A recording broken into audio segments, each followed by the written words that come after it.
నమస్తే మిత్రులారా, ఈ వీడియోలో మేము మరొక కాన్సెప్ట్ తీసుకువచ్చాం. ఈ కాన్సెప్ట్ పేరు టెయిల్ వర్డ్స్. టెయిల్ అంటే తోక. అంటే టెయిల్ వర్డ్స్ అంటే ఏంటి? ఒక పదం యొక్క చివరలో తోకలా వచ్చే ఆ అక్షరాల కలయిక. కానీ ఇది ఏదైనా కలయిక కాదు, కానీ ప్రతి పదంలో దీని ఉచ్చారణ ఒకేలా ఉండే కలయిక. ఉదాహరణకు TION లేదా SION. ఈ 4 అక్షరాలు ఏ ఇంగ్లీష్ పదంలో వచ్చినా ఈ 4 అక్షరాల ఉచ్చారణ ఎప్పుడూ షన్ అవుతుంది. అదేవిధంగా TURE యొక్క ఉచ్చారణ చర్ అవుతుంది.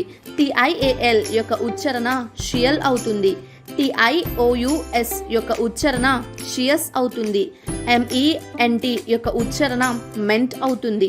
NESS యొక్క ఉచ్చారణ నెస్ అవుతుంది. FUL యొక్క ఉచ్చారణ ఫుల్ అవుతుంది. ఈ అన్ని అక్షరాల కలయికలను మనం టెయిల్ వర్డ్స్ అంటాము. ఈ వీడియోలో షన్ అనే టెయిల్ వర్డ్ కలిగిన పదాలను ఎలా చదవాలో చూద్దాం. నా మొదటి పదం AMBITION. TION అవుతుంది షన్. దీన్ని నేను పక్కన పెట్టేస్తాను. కాబట్టి నా పదంలో మిగిలిన అక్షరాలు AMBI. ఇప్పుడు కావాలంటే దానికి VCV లేదా VCC కాంబోలను చూడవచ్చు. లేదా 4 అక్షరాలే మిగిలి ఉన్నాయి కాబట్టి వాటిని ఒకేసారిగా చదవవచ్చు. ఈ పాటికి మన పిల్లలు ఈ అక్షరాలను ఒకేసారిగా చదివేయగలరు.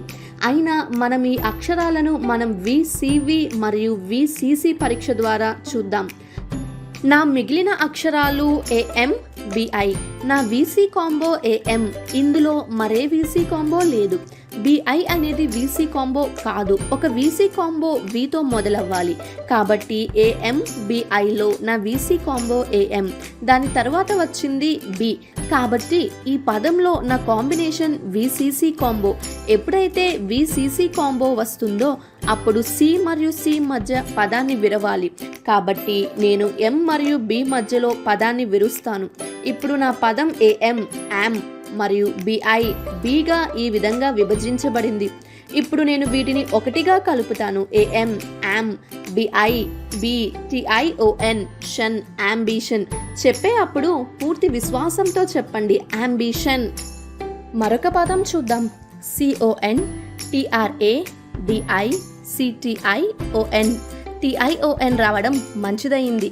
TION యొక్క ఉచ్చారణ ఎప్పటికీ మారదు.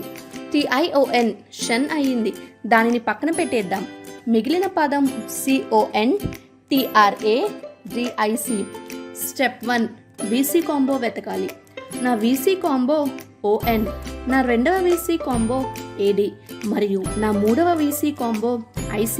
VC కాంబో వెతికే అప్పుడు ఒక విషయం గుర్తుంచుకోవాలి. నా పదంలో ఎలాంటి కంజాయింట్ లేదు కదా. ఈ పదంలో అయితే లేదు అంటే మనం సరైన దారిలోనే వెళ్తున్నాం. మొదటి VC కాంబో ON. దాని తర్వాత వచ్చింది T అంటే అది VCC అయింది. ఎప్పుడైతే VCC అవుతుందో అప్పుడు మనం C మరియు C మధ్యలో పదాన్ని విరవాలి. కాబట్టి నేను N మరియు T మధ్యలో పదం విరుస్తాను. నా రెండవ VC కాంబో AD. ఈ VC కాంబో తర్వాత I వచ్చింది.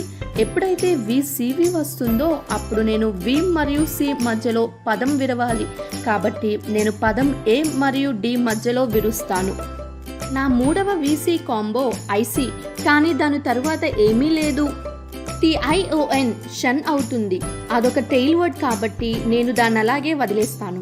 కాబట్టి మిగిలిన పదం యొక్క భాగాలు CON కాన్, TRA ట్రా మరియు DIC డిక్ మరియు దానికి షన్ కలిపేయండి. కాబట్టి ఈ పదం అవుతుంది కాంట్రాడిక్షన్. చెప్పే అప్పుడు పూర్తి విశ్వాసంతో చెప్పండి కాంట్రాడిక్షన్. మూడవ ఉదాహరణ పదం తీసుకుందాం. ఈ XTENSION. SION అంటే షన్ పక్కన పెట్టేయండి. టెయిల్ వర్డ్ మనకు అన్నిటికంటే బెస్ట్ ఫ్రెండ్. కనిపించిన వెంటనే పక్కన పెట్టేయండి. పదం యొక్క పొడవు 4 తగ్గుతుంది. ఇప్పుడు మిగిలిన పదం ఈ XTEN. మళ్ళీ అదే VC కాంబో వెతకాలి. VC combo EX. రెండవ VC కాంబో EN. మొదటి VC కాంబో తరువాత వచ్చింది T అంటే ఇది VCC అవుతుంది. VCC అయినప్పుడు మనం C మరియు C మధ్యలో పదం విరవాలి. రెండవ VC కాంబో ముందైతే ఏమీ లేదు కాబట్టి దానిని అలాగే వదిలేద్దాం. కాబట్టి నా పదం 2 భాగాలు అయింది. మొదటి భాగం ఈఎక్స్ మరియు రెండవ భాగం టిఈఎన్. ఇప్పుడు ఆ పదాన్ని ఒకటిగా పూర్తి విశ్వాసంతో చెబుదాం. ఎక్స్టెన్షన్. విశ్వాసం అయితే కనిపించింది కానీ నిండుగా కాదు. కాబట్టి ఇప్పుడు మళ్ళీ చెబుదాం, ఎక్స్టెన్షన్. ఈ విధంగా షన్ టెయిల్ వర్డ్ ఉన్న పదాలకు 3 ఉదాహరణలు ఈ వీడియోలో మనం చూసాం. అంబిషన్, కాంట్రడిక్షన్ మరియు ఎక్స్టెన్షన్.